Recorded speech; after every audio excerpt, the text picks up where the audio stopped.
take a few minutes of your holiday time to spend with us so we can present to you our reimagining of the Dickens holiday classic, A Christmas Carol. Before we start, yeah, it is okay. Before we start, a few housekeeping items. Number one, if you have to leave during the show, but if you must do it, please go out the same way you came in, where the floating flashlight is over there. Thank you. If you're over in this chunk of audience, please go up those stairs and across the back. That'd be a big favor. The biggest favor I'm going to ask you, you can see it coming already, please take out all your devices and silence them now. Do it. Take them out. Take them out and do it. You all think you did it already, but some of you are wrong. Okay, good. You can certainly use those devices to film us. You can take video, take photos, whatever you like. But please turn off the lights. Don't put on any flash photography that can startle the actors and cause them to stampede. Finally, before we begin, I have to conduct a little conductor business, so forgive me. Tickets over here. Tickets over there. Oh yes, sir. Tickets. Right, there you go. It's Calico, right? Absolutely. All right. Have a great trip and happy holidays. Very much. There you go. Okay. I will now turn you over to our very talented piano. Oh, it's me. Momentito.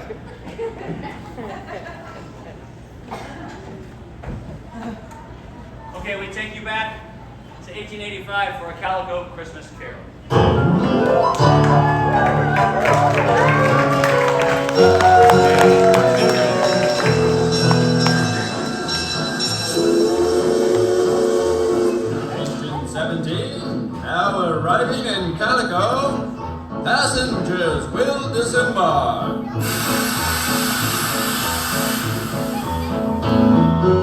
I'll be home for Christmas. You can count on me.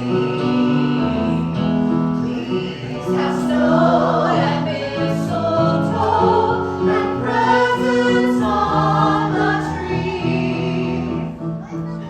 Cal, it's been 5 years since I've been home.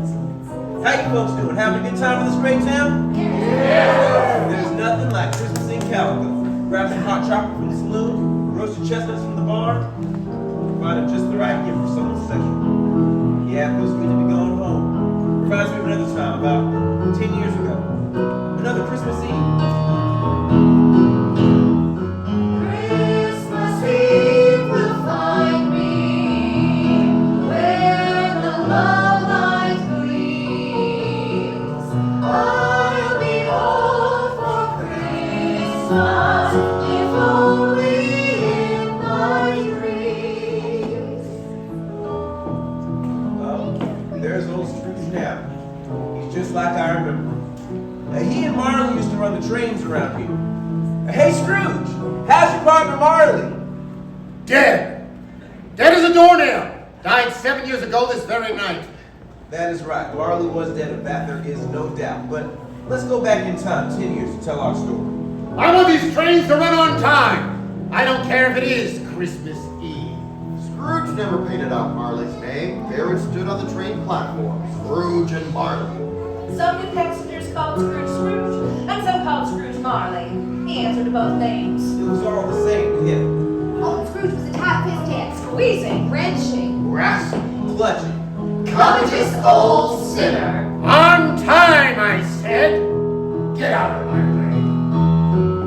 Christmas Eve will find me where the love light gleams. I'll be home for Christmas, if only in my dreams. Engine 42, now departing.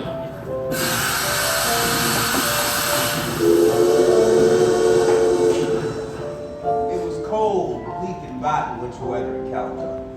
The sky had been dark.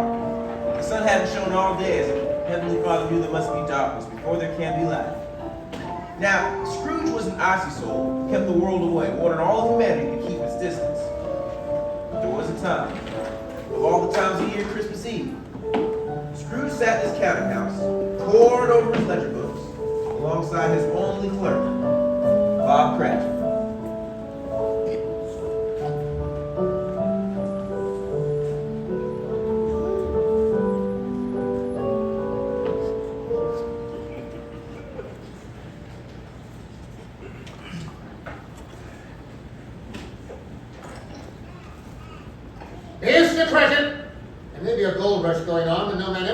rich by squandering his fortune. But sir, the fire is dying. Let it die. The warmth is sufficient. But sir... Mr. Cratchit, put another scrap of coal on that fire, and your next train ride will be to the unemployment line.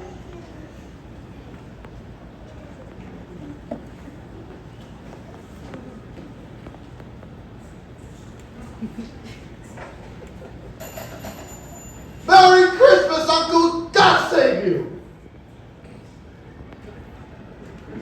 Ah, humbug! Christmas, a humbug, Uncle, you don't mean that, I'm sure. I do. Merry Christmas.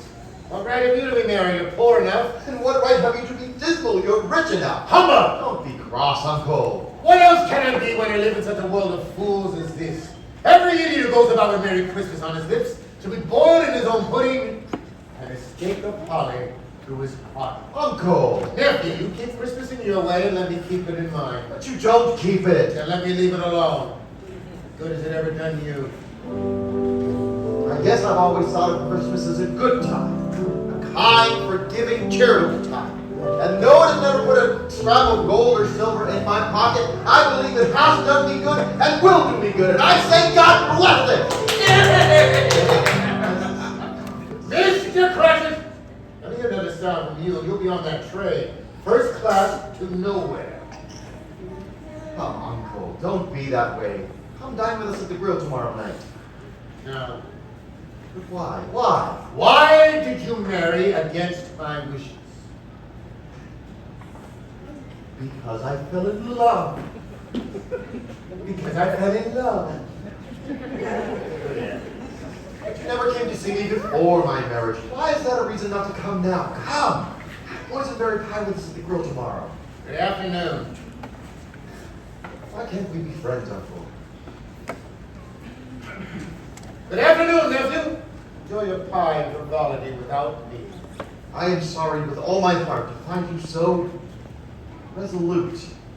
But I will keep my Christmas humor to the last. So a Merry Christmas, I say to you, Uncle. Good day. And a Happy New Year! Come on!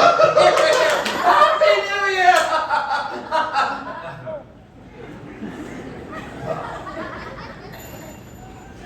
Scrooge and Marley's, I believe. Have we the pleasure of addressing Mr. Scrooge or Mr. Marley? Well, that's Mr. Scrooge. Mr. Marley has passed. Well, we have no doubt that his generosity will be well represented by his surviving partner. Mr. Scrooge, at this festive time of year, we at the Calico Welfare Office believe it is our civic duty to make some slight provision for the poor and the destitute in town. Are there no prisons? Prisons? Yes, the Sweetwater prison is still in operation. And the mines, are they still in operation? Yes, they are, though I wish I could say they were not. Many a father have died toiling away in a mine shaft. Oh, well, I was afraid from what you said at first that something had occurred to stop them in their useful course. I'm very glad to hear that is not the case. Dirty hands are productive hands, as my father used to say. You see, a few of us in town are raising a fund to provide some food and comfort for those in want. How much shall we put you down for? Nothing. Oh, you wish to remain anonymous. I wish to be left alone. I myself do not make Merry Christmas, and I cannot afford to make idle people merry. I support the establishments I mentioned. They cost enough. Those who are badly off must go there. But many would rather die. If they would rather die, they had better get to it and decrease the surplus population. Good day to you both. Good day to you, sir. Oh, and, Merry Christmas. Humbug. Merry Christmas. Bah! You are the most odious individual that I have ever met. I am even cooler than a stocking.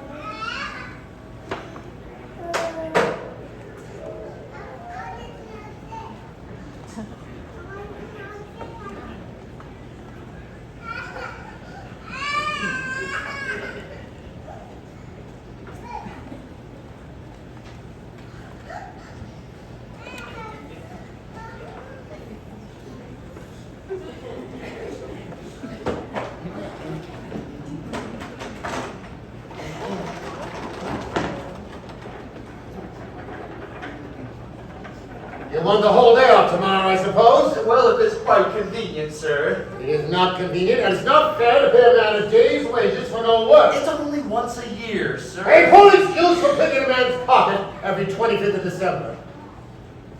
Well, you must have the whole day. Be here all the earlier next morning. Yes, sir. Oh, and thank you, sir. And a Merry... Never mind. Oh, a Merry Christmas on his salary? A man with his family. All those mouths to feed. Nonsense. You there! Get away from there before I run you on a rail! You little gutter snipe! You hurry, you little scallywag! Now go on, get!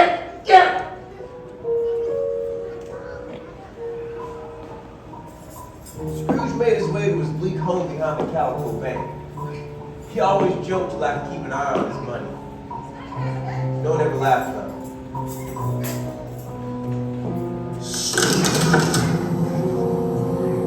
Charlie?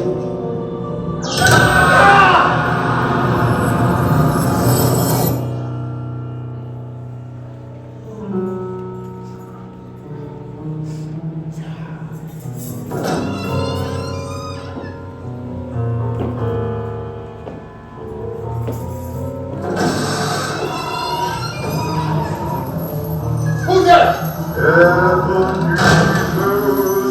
Who is it?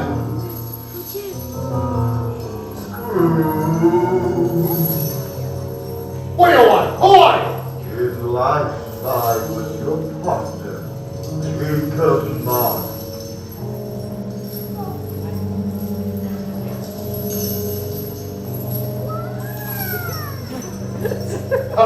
You don't believe in me? No, I don't. You're a humbug. I tell you to go on. Get out! Foolish man, do you believe in me or not? Oh, I do, I must, but why do you come to me? It is required of every man that the spirit within him shall walk amongst his fellow men. If the spirit does not go forth in life, it is required to do so in death. But you're wrapped in chains, Jacob. Why? I bear the chains I forged in life. I made them link by link, yard by yard of my own free will. The chains you bear were as long and heavy as this 7 Christmas Eves ago, and you have labored on them since. Please, Jacob, speak some comfort to me. I have none to give. I cannot make up for my wasted life. Jacob, you made the trains run on time. You were a good man of business. Business! Mankind was my business. Mercy, charity were my business. Oh, hear me, Ebenezer, hear me. You still have a chance of hope to escape my fate. That is why I have come to you. Well, you always were a good friend to me, Jacob. I thank you. What is it you intend to do? Tonight, you will be haunted. Haunted? Did you say haunted, Jacob? I did. By 3 ghosts. Expect the first when the clock told 1. Couldn't I take them all at once and just get it over with? Look to it! Look to it, or you cannot hope to escape my piteous fate! My time is nearly done. Remember me, Ebenezer. And remember what has passed between us! I will, Jacob! I will! Jacob! Jacob? Humbug! Just a dream! Bad dream.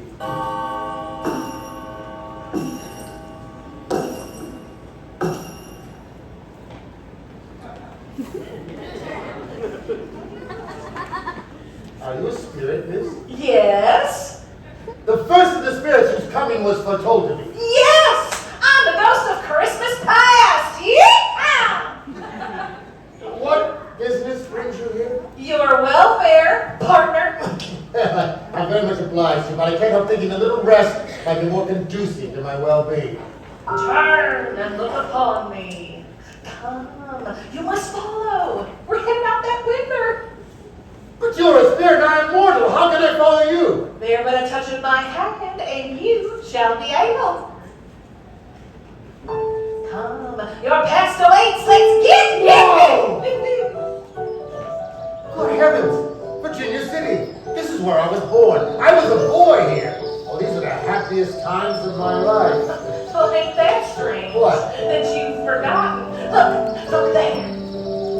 Why, it's little Milton Howley, just as he was. Can you see me? Yes? Come here home, Milton! No, up over here. Hey, oh, what's that? Oh, yeah. Merry Christmas! Merry Christmas! What is it? Nothing. Nothing really, just a child. A child caroling outside my door. I should have given him something. Come, let us look at another Christmas Eve from long ago. Why, it's my old school. Do you remember? Yes, I do. It is the Christmas holiday, but the school is not quite deserted. A solitary boy rejected by his father and neglected by his friends is left alone. Yes, I know him. He is myself. Is it going to be? Yes, it is the past. She will see you as you were.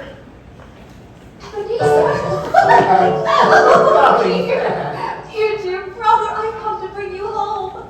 Home? Yes, home for good. Home forever and ever. But Father is so much kinder than he used to be. He spoke so gently to me one dear night that I was not afraid to ask him once more if you might come home. And he said, yes, you should. And today he sent me the carriage to bring you. And you are never to come back here ever again. God bless you, God bless you. We'll be together all Christmas long and have the merriest time in the whole world. Oh, Sam. I'll see that your things are taken to the coach. Hurry along now. I missed you so much. Oh, come along. Must keep Father waiting. Always a delicate creature, but she had a large heart. Yes. Yes, she had. She died a young woman, but had children, I believe your nephew. She died giving him birth. Just as your mother died giving you birth, for which your father never forgave you. That music. Is it familiar? Do you know this place? Oh, no, well, this is my first job in Calico. Bookkeeper at the Calico Saloon. Well, look, it's Dakota Dan and Canyon Kane, alive again. Oh, how they could sing and dance. They were so talented. Oh, and so giving. Why, every Christmas Eve, Dan and Canyon closed the saloon and gave us all a wonderful party. There was food, punch, music, dancing. Oh, it was glorious, simply glorious. I know. Well, now, was that such a great thing to do? I mean, it seems like such a small consideration. Small? Is it not? Just a few dollars, 3 or 4 at the most. Is that so much that they deserve your praise? Isn't that fair? Isn't that why the happiness they gave us was as great as if it had cost them a fortune? Oh? Well? Nothing. Nothing in particular. It's my clerk, Bob Cratchit. I'd just like to say a word or two right now, that's all. Patience. Your journey continues. Now, don't stare, please. I don't wish to see this. But you must. Do you remember? Yes. Her name was Belle. You were engaged to be hitched. Yes. You were.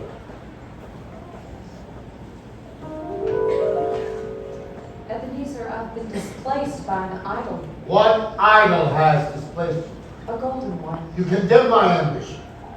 I am deeply saddened to see your more noble aspirations fall one by one in your endless pursuit of wealth. There is nothing on which life falls so hard as poverty.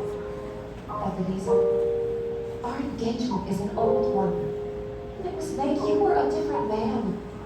I was a boy. I knew nothing. My situation may have changed, but not my feelings for you. Have I ever sought to break our engagement? You've changed, Ebenezer. If we were not engaged, would you court me now? You say not.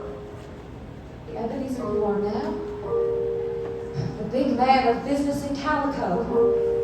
Would he marry a poor woman from Sweetwater? I think not. And so I release you. Yeah. May you be happy in the life you have chosen.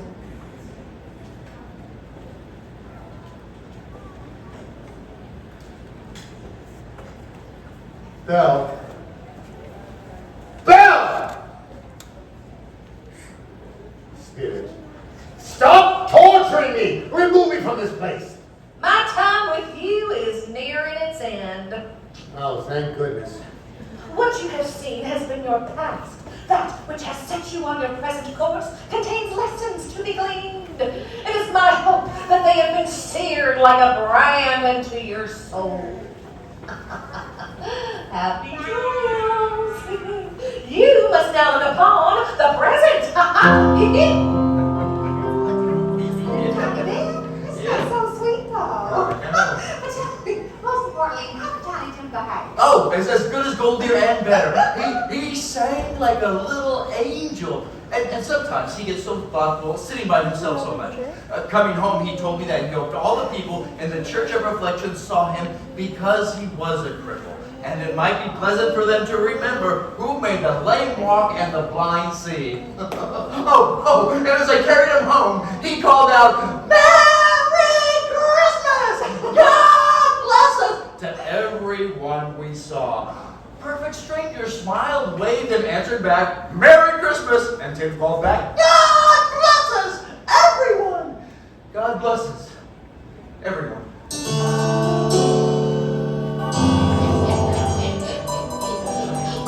Oh, great, another one. They said you was an honest to goodness sourdough. I guess they got the sour part right at least.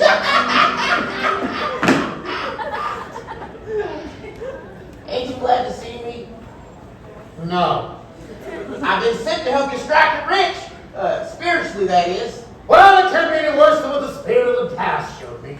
I am the ghost of Christmas present. Come and know me better, man. No, I'm being haunted against my will. Too bad. You must look upon me now. Now!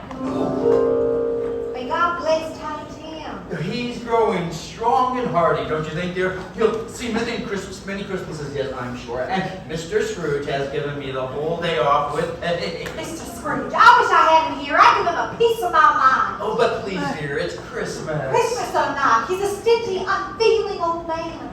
No one knows that better than you, Bob. But, dear, Christmas. Very well. He'll be merry and very happy, I have no doubt. Come, let's go check on the children and that boysenberry punch. I think there may be a little something in there. Oh, Bob. Spirit, tell me, will Tiny Tim live? I see a vacant seat by the hearth and a tiny crutch carefully preserved. No. If these shadows remain unaltered by the future, the child will die. No, Spirit, please, say the child will be spared. If you rather die, you better get to it and decrease the surplus population.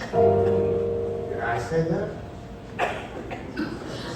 Thank you all for coming. Thank you all for coming. Oh, I can't stay angry at my Uncle Scrooge if I tried. If he won't come dine with us at the grill tonight, he loses out on much more pleasant company than he could possibly find. I will continue to wish him a Merry Christmas every year. May not take it, but he'll have it nonetheless. To my Uncle Scrooge, may God bless him.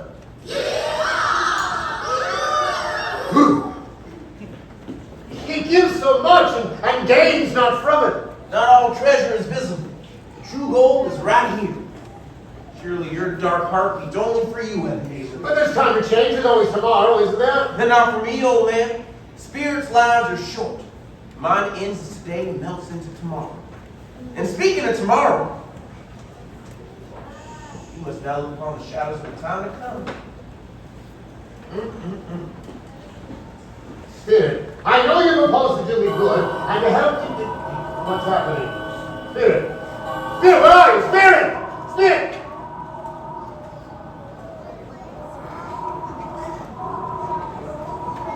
Who are you? Will you not speak to me? Are you the third spirit that was foretold to me? I don't wish to see anymore!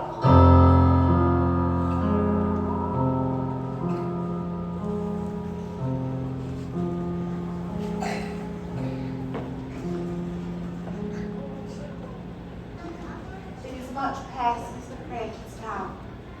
He walks a little slower these last few days. I have known him walk very fast indeed with Tiny Tim on his shoulder.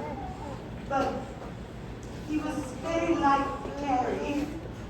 But his father loved him so. He was no trouble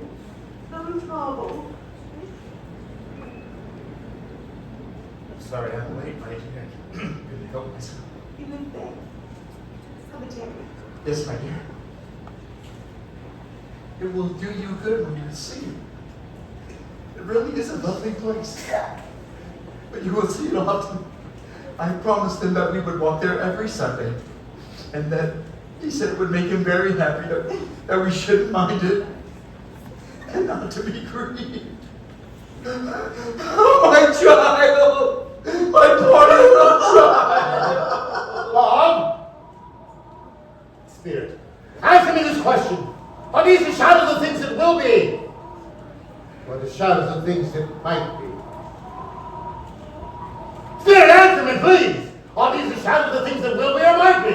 The shadows of time to come may be dispelled by an altered life. Thank you, Spirit. Can you show me in the shadows of the time to come what is to become of me? Cemetery? Look there. Ebenezer Scrooge! He died alone.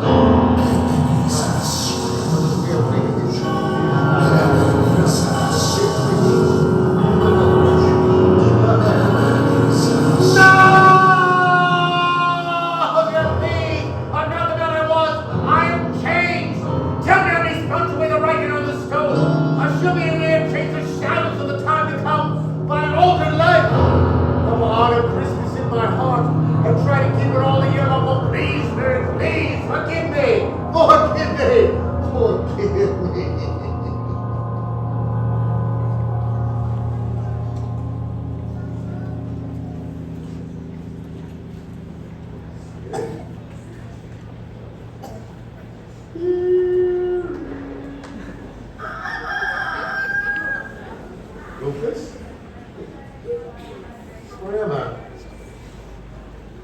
Oh, look. I'm back in my rooms. Ouch. I'm alive. I'm alive.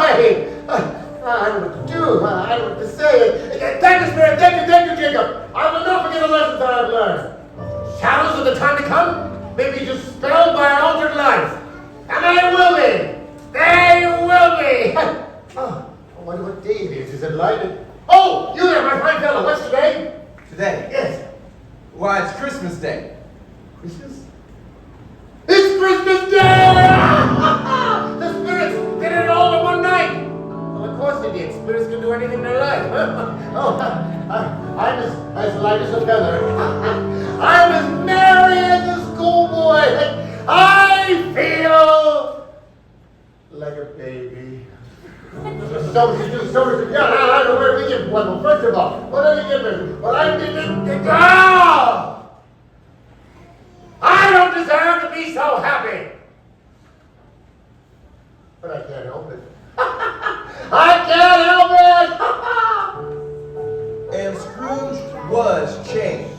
That very morning, he sent out for the prize turkey. Now, not the small prize turkey, mind you, but the big prize turkey. And had it sent to Bob Cratchit and his family under the condition that no one know where it came from. And then, dressed in his best, Scrooge went out into the streets. Good morning to you, madam! Mr. Scrooge! Yes, it is. I fear my name may not be pleasant to you. Allow me to ask your pardon. Well, if you would have the goodness to accept this, if you please. Yeah, I'm a little nervous here. Okay, there you go. Bless me! Oh, Mr. Scrooge! Well, aren't you quite certain? Oh, yes, and not a nickel less. A great many back payments are included, I assure you. Well, I don't know what to say to such generosity. Please don't say anything at all. You will come to visit me for future donations? Oh, I will. Yes, I most certainly will. Oh, I'm very much obliged to you. Thank you so much. Oh, madam, if I may, just one more thing. I would like to wish you a very Merry Christmas. And a great many back payments on that as well. Mr. Scrooge, it's not how many you've missed. It's how many you have left to give. Merry Christmas, Mr. Scrooge. Merry Christmas. Merry Christmas, partner.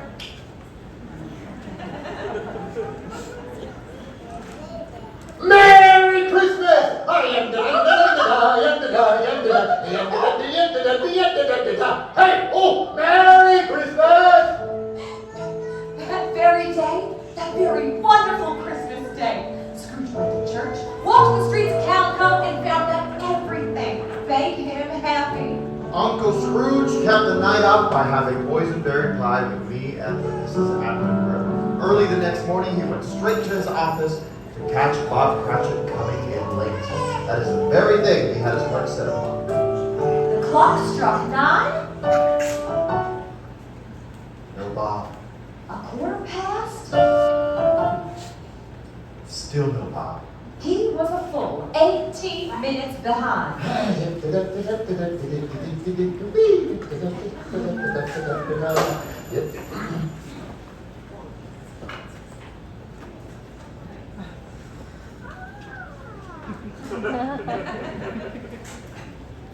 Mr. Cratchit!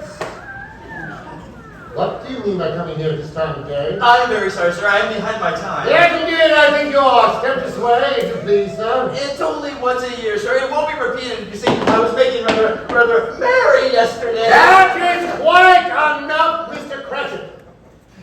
I'm not going to stand for this sort of thing any longer. And therefore, I'm about to raise your salary. No! No, sir, don't raise my salary! Wait, what?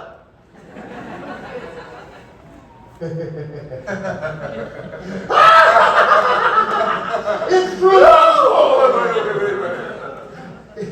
It's all right, Bob, it's all right.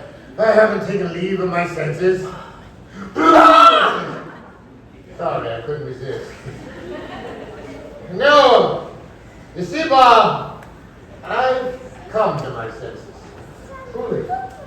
Merry Christmas, Bob. A Merry Christmas, a very good fellow. Thank you for living along here. I shall raise your salary, and I shall endeavor to assist your struggling family. We'll discuss your affairs this very afternoon over a hot mug of cocoa over at the Calico Saloon. Ooh.